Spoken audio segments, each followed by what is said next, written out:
Itaúsa. Ainda vale investimento em 2021? É sobre isso que iremos falar no vídeo de hoje. Então, a Itaúsa foi uma empresa criada em 1974 com o nome de Itaú S.A. Investimentos, com o nome Investimentos Itaú S.A. E aí, em 2020, eles mudaram a razão social, né? Teve outras alterações ao longo do ano, mas em 2020 a empresa passou a se chamar apenas Itaúsa S.A. Essa empresa, ela busca fazer investimento, né? Ela é uma holding, então ela busca investir em participação em outras empresas. Como, por exemplo, nós temos aqui o portfólio atual, é composto pelo Itaú, então, que é o maior banco privado do Brasil, e também o líder dos bancos aí da América Latina, e também é um dos maiores bancos privados do mundo. Nós temos também a Alpargatas, que é uma das empresas líderes aí do país em calçados e vestuário, não só do país, né, mas da América Latina.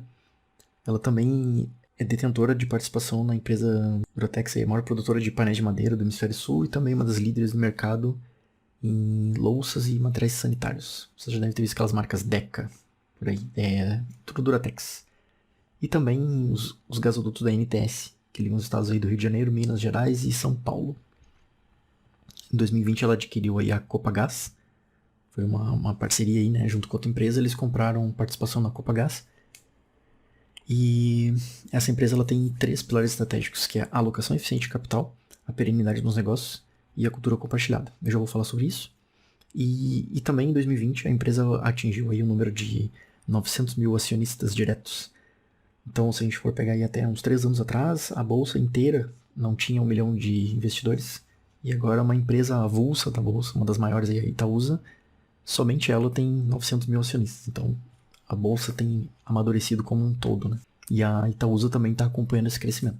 Então, direcionadores estratégicos, uma das coisas que eu gostei desse material aqui é isso aqui, ó. Comprometimento com a criação de valor de longo prazo. Então, eles buscam sustentabilidade e perenidade nos negócios, geração de caixa consistente, participação em marcas líderes nos seus segmentos de atuação e que os novos investimentos tenham a disciplina de alocação do capital, presando sempre a criação de valor.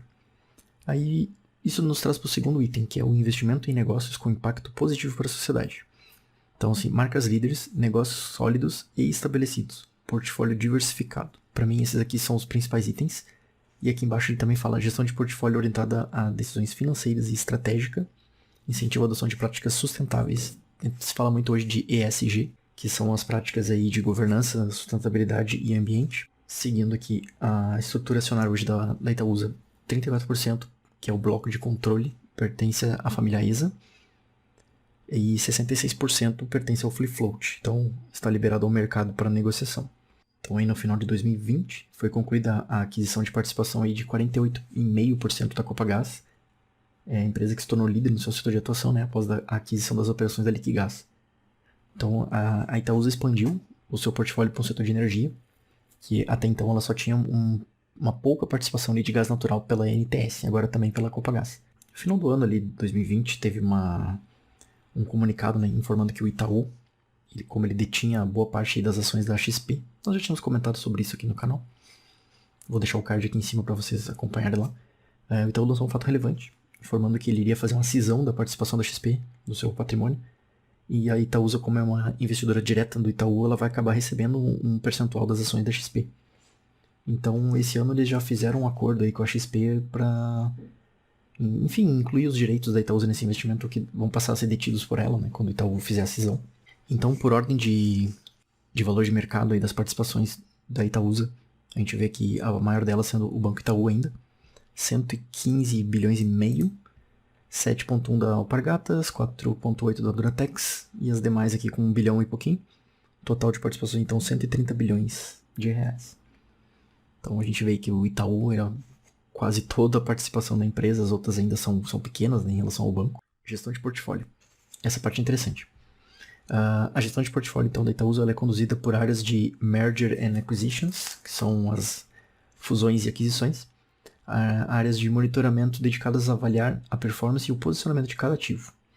Então eles buscam, na expansão dos negócios da Itaúsa, investimentos em empresas aí com porte de entre pelo menos 1 e 2 bilhões de reais. São empresas selecionadas, empresas de destaque, né, líderes de seus setores de atuação. E também existe uma preferência para que esses investimentos impliquem numa posição minoritária com influência. Ou seja, se eu não comprar o controle da companhia que eu vou investir, pelo menos que eu possa indicar um conselheiro para poder fazer um acompanhamento mais de perto. Aqui eles destacam algumas coisas, né? Setores relevantes para a economia, com limitada exposição e regulação. Ativos com boa perspectiva de geração de valor. Sócios com expertise no respectivo setor, reputação ilibada, fit cultural estratégico. Empresas líderes com posição relevante em seus setores e detentoras de marcas fortes. Com um histórico consistente de resultados e boa geração de caixa. Isso aqui é muito importante. Geração de caixa. Em 2020 a gente vê alguns números aqui também. O lucro líquido de cada uma das empresas investidas, né? O Itaú, ele teve uma baixa aqui bem forte em função de 2020. Como vocês sabem, por causa da P que aconteceu ano passado. Então a gente vinha aí com lucro líquido recorrente em 2019 de 26 bi e caindo para 19, ou seja, uma perda aí de 27,5%. Boa parte disso a gente sabe que foi provisionamento de devedores duvidosos, né? Vocês podem olhar lá no nossa revisão lá do segundo trimestre de 2020 do Itaú. A gente fez esse comentário lá. A gente abriu lá DRE e tudo mais. Podem olhar no vídeo lá que eu já linkei anteriormente. A Alpargatas basicamente andou em linha, o que é muito bom. Todas as empresas foram afetadas, mas ela não foi tão afetada assim no seu lucro. Que mais? A Duratex também. Inclusive aumentou, né? 2019 para 2020 teve um aumento de lucro líquido recorrente de 92%. E a NTS também teve um pequeno aumento de 14%. Então, se essas participações aqui fossem mais equilibradas, a Itaúsa teria segurado bem melhor a crise aí de 2020. Mas ainda ela é muito impactada pelo resultado do Itaú. Então, de resultado próprio, como é uma empresa holding, né? Ela, em tese, não tem resultado próprio. Não teria resultado próprio, melhor dizendo. Mas ela aproveita essa geração de caixa que ela teve e aproveitou para aumentar o investimento nas empresas da holding, né? Ou seja, essas empresas que ela já possui, ela aumentou os investimentos em 6,5%. Também para fazer a aquisição aí da Copagaz, ela, em vez de tirar o dinheiro do caixa e ficar com menos caixa, ela simplesmente optou por emitir debêntures não conversíveis em ações. Então ela foi lá e emitiu debêntures com prazo de 10 anos em um custo equivalente a 100% do CDI mais 2,4% ao ano, que é um valor muito baixo mesmo. Para uma empresa como a Itaúsa, que tem uma geração de caixa absurda, isso aqui é troco para eles. E essa dívida ela representa só 2% do passivo, então não vai nem fazer nada. A empresa comprou a participação na Copagaz sem desembolsar muita grana. Aqui a gente vê alguns exemplos, né, de criação de valor. O lucro líquido então foi 31% menor em comparação ao 2019 e o payout foi só de 25%, que é o mínimo, né, pelo estatuto. Então, o retorno sobre o patrimônio líquido, ou ROI, foi de 13% no final de 2020. A gente tem aqui o exemplo da evolução, né, de R$100 investidos. Se a pessoa tiver R$100 investidos e colocado em 31 de dezembro de 2010 até 31 de dezembro de 2020, que é o que esse gráfico mostra, e sempre reinvestindo os dividendos recebidos, essa pessoa hoje ela teria R$287, então quase triplicando o capital. Em comparação com o Ibovespa, teria somente 172, ou seja, ela consegue entregar muito acima do índice de mercado, índice de referência, entregou mais do que o CDI no período também. Notem que interessante, em 10 anos desse período aqui, né, que está sendo observado, o CDI também ganha do Ibovespa, mas todos eles perdem para o dólar. Teve uns problemas aqui, se a gente vê em uma parte do período aqui, a Itaúsa consegue ficar acima também do aumento do dólar, somente ali 2018, 2019. Então isso é muito bom. Questão de dividendos, como caiu muito a geração de receita do Itaú em função, né, de 2020, também foi gerado muito pouco dividendo esse ano. Se a gente for comparar aqui aos proventos pagos em 2019, foram pagos 7,3 bi em relação a 1,8 bi pagos em 2020. Então houve sim uma queda gigante, que nem o payout aqui foi de 75% em 2019 contra 28% em 2020. Apesar disso, também houve uma depreciação aqui, né? A cotação das ações caiu bastante. Isso aqui é irrelevante, tá? Dividendo sai da cotação, então é irrelevante. Também aqui tive uma participação do Todos para a Saúde, né? Onde foi feito aqui pilares de atuação, campanhas de conscientização para informar sobre a crise, né? Sobre essa crise sanitária aí que nós passamos. Questão de proteção, também foram distribuídas máscaras para profissionais de saúde. Que mais de 90 milhões de equipamentos de EPI para preparação, apoio em pesquisas epidemiológicas, para cuidar também medidores aí de oxigênio, outros testes e ações para caminhoneiros, equipamentos hospitalares, compras de usinas de oxigênio no valor de 8 milhões para doar. Então isso aí mostra a preocupação não só pelo lucro do grupo aí, mas também a questão social, né? Tendo todo o lucro que teve ano passado, com todos os problemas, todas as reduções, eles ainda encontraram espaço para poder contribuir de forma prática. Não ficar só na promessa, né? Não só dizer, temos que fazer aquilo, temos que fazer isso. Não, simplesmente viu, identificou o problema, ajudou dentro do que pôde. Então aí também fala aqui sobre a Fundação Itaú para Educação e Cultura, Itaú Social, Itaú Cultural, tem os destaques aqui. Questão dos treinamentos, são quase 170 milhões de reais investidos em 2020. Então a gente vê que eles têm áreas de abrangência para programas de incentivos fiscais aí no Brasil inteiro. Praticamente todos os estados, né? Bom, depois eles falam aqui algumas atuações de destaque também em ESG, de todas as controladas. Eu não vou entrar em detalhe em cada uma.